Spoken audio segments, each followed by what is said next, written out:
Hello friends, आज की इस वीडियो में मैं आपसे सेल पर बात करने वाला हूं। सेल क्या है, सेल किसे कहते हैं। आपसे रिक्वेस्ट है कि जिन लोगों ने मेरे चैनल को सब्सक्राइब नहीं किया है प्लीज़ सब्सक्राइब कर दें और बेल आइकन को भी दबा दें। शुक्रिया। सेल दुनिया का वो इकलौता प्रोफेशन है जिसका मुकाबला दुनिया के सारे प्रोफेशन मिलकर भी करना चाहें तो सेल के प्रोफेशन से नहीं जीत पाएंगे। सेल बहुत छोटा सा लफ्ज है लेकिन यह समंदर से भी ज्यादा गहराई अपने अंदर रखता है। जो शख्स सेल करना जानता है उसके सामने किसी मुल्क के बादशाह की हैसियत भी कोई मायने नहीं रखती। आप सेल के प्रोफेशन में कैसे कामयाब हो सकते हैं, आइए इस बारे में मैं आपको बेहतरीन टिप्स देता हूं। सेल के लिए आप हमेशा अपने आप को एनर्जेटिक रखें। अगर कोई मायूस आदमी भी आपके सामने आए तो वो आपको देखकर एनर्जेटिक हो जाए। आपकी आंखों में हमेशा एक अनोखी चमक होना चाहिए और चेहरे पर मुस्कुराहट हिलोरे मारती हो। मैं बहुत से ऐसे लोगों को जानता हूं जो सेल के प्रोफेशन में रहते हुए एक लग्जरी लाइफ गुजारते हैं। जितने भी सीईओ हैं कंपनी को, वो सब सेल की दुनिया से ही आते हैं और उनकी सैलरी लाखों करोड़ों रुपए में होती है। सेल के लिए ज़रूरी है कि आप अपने सामने वाले से मुस्कुराते हुए बहुत जल्द गुड रिलेशन बना लें और सामने वाला शख्स आपसे और आप सामने वाले शख्स से घुल मिल जाएं। आप जो भी प्रोडक्ट सेल करना चाहते हैं उस प्रोडक्ट की सामने वाले शख्स के दिमाग में डिमांड क्रिएट करिए। जब तक डिमांड क्रिएट नहीं करेंगे आप अपने प्रोडक्ट को अच्छी कीमत पर नहीं बेच पाएंगे। सेल का सबसे खास पॉइंट यह है कि किसी भी शख्स के दिमाग में अपने प्रोडक्ट की डिमांड क्रिएट कर देना। जैसे ही आप उस शख्स के दिमाग में डिमांड क्रिएट करने में कामयाब होते हैं वो सामने वाला शख्स आपका फौरन कस्टमर बन जाता है। यानी पहले वो एक शख्स था और अब आपने अपने डिमांड क्रिएट करने के हुनर से उसे कस्टमर बना दिया। आपने ये हुनर अच्छी तरह से सीख लिया तो आप कस्टमर की बहुत बड़ी भीड़ इकट्ठी कर लेंगे और जो चाहेंगे और जब चाहेंगे सेल करते चले जाएंगे। ये आपके बस में होगा कि आप किसको क्या बेचना चाहते हैं।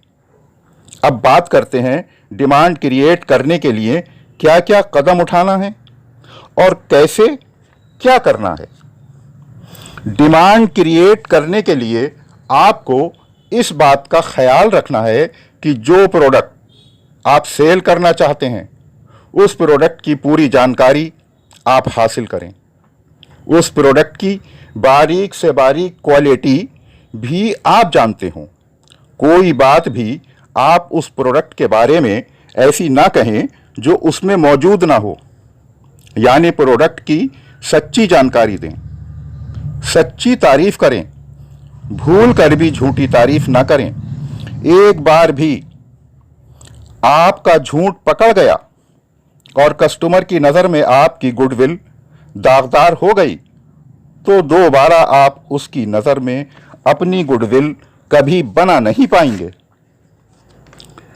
अगर आप कभी सोना भी उसके हाथ बेचने की कोशिश करेंगे तो वो आपको शक की नज़र से ही देखता रहेगा और कभी भी खरीदने के लिए राजी नहीं होगा। सेल के प्रोफेशन में गुडविल सबसे बड़ा हथियार है। अब प्रोडक्ट की जानकारी आपने दे दी, लेकिन मार्केट में जो प्रोडक्ट है उसकी भी जानकारी होना आपके लिए बहुत ज़रूरी है, क्योंकि जब तक आप अपने प्रोडक्ट और मार्केट के प्रोडक्ट को कंपेयर करके नहीं बताएंगे तब तक आपके सामने वाला शख्स सेटिस्फाई नहीं होगा। और कस्टमर मजबूत तभी होता है जब वो हर तरह से सेटिस्फाई हो जाता है। आप फ्रेंड्स, मैं आपसे अपनी पर्सनल लाइफ का एक वाकया शेयर करता हूं। मैं अपनी एजुकेशन कंप्लीट करके अपने फादर के कपड़े के बिजनेस को पूरी तरह संभाल लिया। बिजनेस बहुत अच्छा चल रहा था, अच्छी इनकम थी। थोड़े ही दिन बिजनेस करते हुए गुजरे थे कि मुल्क के हालात खराब हो गए और 25 जून 1975 को मुल्क में इमरजेंसी डिक्लेयर हो गई। कारोबार चौपट हो गए। 5 साल में हैंड टू माउथ हो गए। सब लोगों का ऐसा ही हाल था। मैंने ट्यूशन करके घर का खर्च चलाया और बर्फ का कारोबार करने का प्लान बनाया, क्योंकि वही काम कम रुपए में हो सकता था। लेकिन मुझे बर्फ के काम का तजर्बा नहीं था, लेकिन बिजनेस करना जानता था। बर्फ के पहले से मार्केट में 3 डीलर थे। वो मुझ नए शख्स को कैसे जमने देते, लेकिन मैं बिजनेस करना जानता था। मैंने काम शुरू किया, लेकिन ये क्या, कस्टमर तो मेरे पास आ ही नहीं रहा। कस्टमर तो सब पुराने कारोबारियों के पास थे और मेरी बर्फ की सिल्लियां घुल घुल कर नाली में बह रही थीं। मार्केट में लोग मजाक उड़ा रहे थे। मेरे दोस्त व रिश्तेदार मुझसे कह रहे थे कि तुम पढ़े लिखे इंसान हो, साफ सुथरा कपड़े का बिजनेस करने वाले हो, ये बर्फ जैसा घटिया बिजनेस मत करो। लेकिन मैंने हिम्मत नहीं हारी और अपना बिजनेस का फार्मूला फिट कर दिया। 1980 में बर्फ की सिल्ली 10 रुपए की आती थी, 2 रुपया किराया जाता था, 12 रुपए की पड़ती थी। मैंने रेट निकाला 7 रुपए सिल्ली। कस्टमर मेरी तरफ आया, माल बिकना शुरू हुआ, नुकसान चालू हो गया। किसी दिन 50 रुपये, किसी दिन 100 रुपये और किसी दिन 150 रुपये नुकसान होने लगा। उस वक्त सोने की कीमत 1100 रुपये तोला थी। दोस्तों, मार्केट में खलबली पड़ गई, क्योंकि पुराने बड़े डीलर मुझसे रेट मिलाते तो उन्हें बहुत नुकसान होता।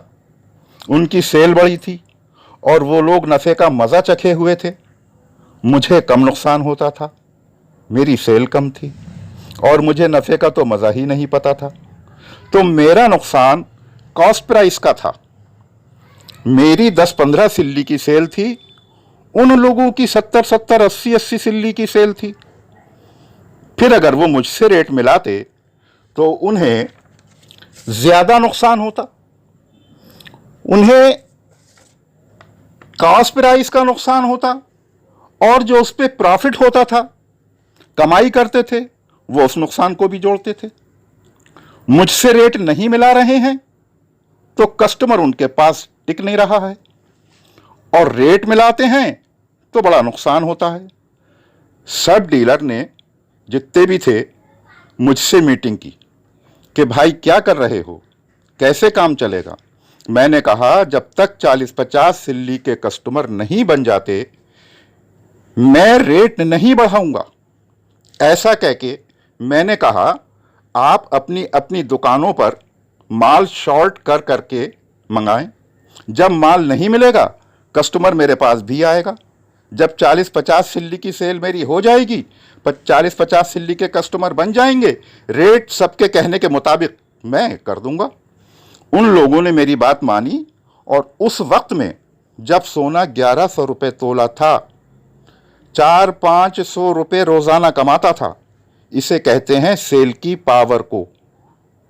सेल की पावर को समझिए, कैलकुलेट कीजिए।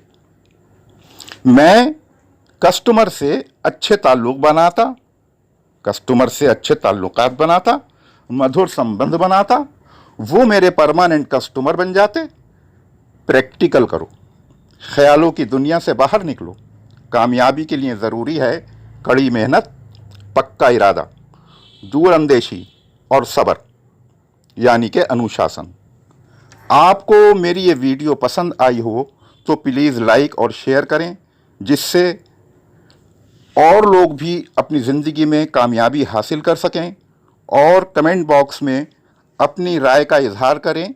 आपके कमेंट्स मेरे लिए बहुत कीमती हैं। शुक्रिया।